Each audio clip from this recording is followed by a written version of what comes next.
আসসালামু আলাইকুম। Hello everyone, Shiuli's family থেকে আপনাদের শিউলি আপু আবারও চলে আসছি একটা রেসিপি নিয়ে। তো আজকে খুব সুন্দর একটা রেসিপি দেখাবো। এই যে দেখেন, এইখানে এগুলা হচ্ছে আতপ চাউল, সিদ্ধ চাউল একসাথে মিশানো, মেশিন থেকে ভাঙানো হয়েছে। তারপরে কুসুম গরম পানি দিয়ে একটু গুলে এরকম ময়ান করা হচ্ছে। আবারও এইখানে কুসুম গরম পানি দিয়ে হচ্ছে কিছু গুঁড়ি মাখানো হচ্ছে আর কি। তো এই যে দেখেন, এগুলাকে মাখানো হবে, তারপরে হচ্ছে এই যে পাটায় পিষা হবে। তো এখানে হচ্ছে হরেক রকমের পিঠা বানানো হবে, এক একটার এক এক প্রসেস। তারপরে এই যে দেখেন, পাটায় পিষা হচ্ছে সেই গুঁড়িটাকে সামান্য একটু কুসুম গরম পানি দিয়ে এইখানে একদম ভালো মানের রং নেওয়া হয়েছে। তারপরে কয়েকটা একটু একটু আটা করে নিয়ে কয়েক রকমের কালার এখানে মিক্স করা হবে। তো প্রথমে হচ্ছে এখানে গ্রিন কালার দিয়ে দেওয়া হয়েছে, পড়ে গেছে, সমস্যা নাই, আরও ময়ান নিয়ে নিবে। তারপরে এখানে হচ্ছে একটু রেড কালার দিয়ে দেওয়া হয়েছে। তারপরে এখানে একটু ইয়েলো কালার দিয়ে দেওয়া হয়েছে, আর খুব ভালো মানের কালার কিন্তু এগুলো আর কি। তারপরে এই যে দেখেন, সব মিক্স একসাথে আলাদা আলাদা বাটিতে রেখে দিছে। এখন হচ্ছে এখানে আবারও কিছু ময়ান হাতে মেখে ছোট্ট ভারী ধরনের একটা রুটি বেলা হচ্ছে আর কি। এই যে দেখেন, তারপরে এই রুটিটা দেখতেই পাচ্ছেন কতটুকু মোটা। এখন হচ্ছে এইখানে আবারও সেই কালার দেওয়া হবে আর কি। তো এটা খুব ভালো মানের, আমি এই কালারটা সবসময় কেকের মধ্যে দেই, সেই র কালারটাই। তো এইখানে হচ্ছে এখন এই যে দেখেন, এক দুই ফোঁটা করে দিয়ে দিয়ে পুরো রুটিটার মধ্যে মাখানো হবে আর কি।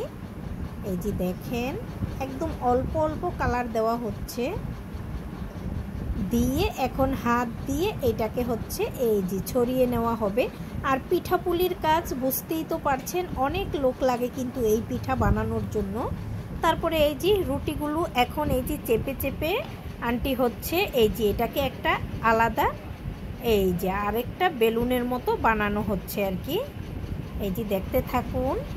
এই যে দেখেন, হলুদ, সবুজ, এবার লালটাও এরকম করে নিয়ে নিছে। তো এই যে দেখতেই পাচ্ছেন কিভাবে রেডি করে নিতেছে। এখন হচ্ছে সবগুলো পিঠা এরকম করে বানানো হয়ে গেছে, এই যে দেখতে পাচ্ছেন। আর ওই যে ময়ানগুলো আলাদা, আর এই যে দেখাবো এগুলো দিয়ে এখন কি করা হবে। প্রথমে হচ্ছে এই যে ময়ানগুলো ছিল এগুলা কিন্তু গরম পানিতে সিদ্ধ করে নেওয়া হয়েছে। সিদ্ধ করে এগুলাকে একদিন ফ্রিজে রেখে দেওয়া হয়েছে। তারপরে হচ্ছে এইখানে এই যে পাতলা পাতলা করে এখন বটি দিয়ে কাটা হবে।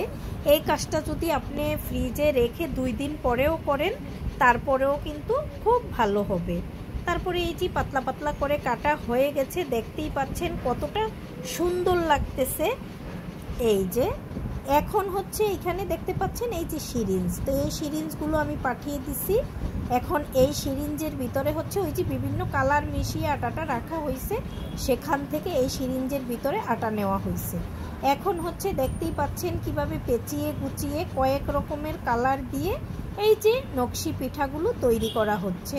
তো কে কে এরকম পিঠা তৈরি করতে পছন্দ করেন কমেন্ট করে জানাবেন, কার কার এলাকাতে এরকম পিঠা বানানো হয় ঈদ আসলে। তো এই যে দেখতেই পাচ্ছেন খুব সুন্দর নিখুঁত হাতে কিন্তু এই পিঠাগুলো বোনা হচ্ছে। তারপরে হচ্ছে পরের প্রসেসের পালা আর কি। তো ছোট্টবেলায় আমিও এই পিঠা অনেক অনেক অনেক বানিয়েছি, দেখতেই পাচ্ছেন পিঠা বানিয়ে একদম ভরপুর করে ফেলা হয়েছে। এইখানে আবার একজন বিটিএসও লিখেছে, দেখতেই পাচ্ছেন কত সুন্দর লাগতেছে। যে যেইভাবে পারছে পিঠাগুলো তৈরি করে দিচ্ছে। তারপরে এই যে আরও দেখাবো, এই পিঠার আরও কাজ অনেক অনেক বাকি আছে।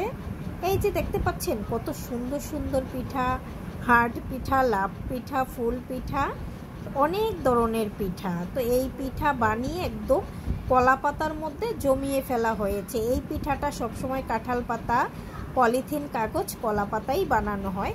এখন হচ্ছে এটাকে ভাপানোর পালা।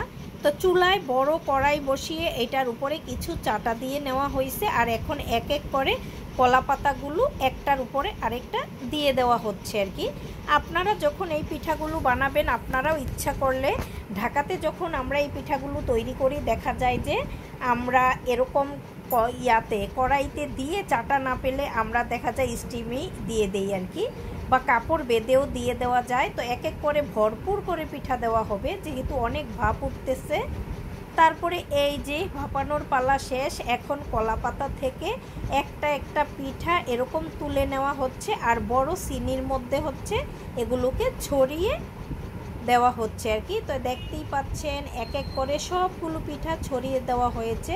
যারা এখনও লাইক দেন নাই, আপনারা প্রথমে একটা লাইক দিয়ে কিন্তু ভিডিওটা দেখা শুরু করে দিন, আর সবাই কমেন্ট করতে থাকুন সুন্দর সুন্দর এই পিঠাগুলো কেমন হয়েছে। দেখতেই পাচ্ছেন এই যে পিঠাপুলি কিন্তু শুকানোর পালা শেষ। তো কার কার কাছে পছন্দ হলো আজকের এই সিরিঞ্জ পিঠা, পয়সা পিঠাগুলো। সবাই সুস্থ ও সুন্দর থাকুন, বেশি বেশি লাইক কমেন্ট শেয়ার দিন, শিউলিস ফ্যামিলির সাথেই থাকুন, সবাই ভালো থাকুন। আসসালামু আলাইকুম, আল্লাহ হাফেজ।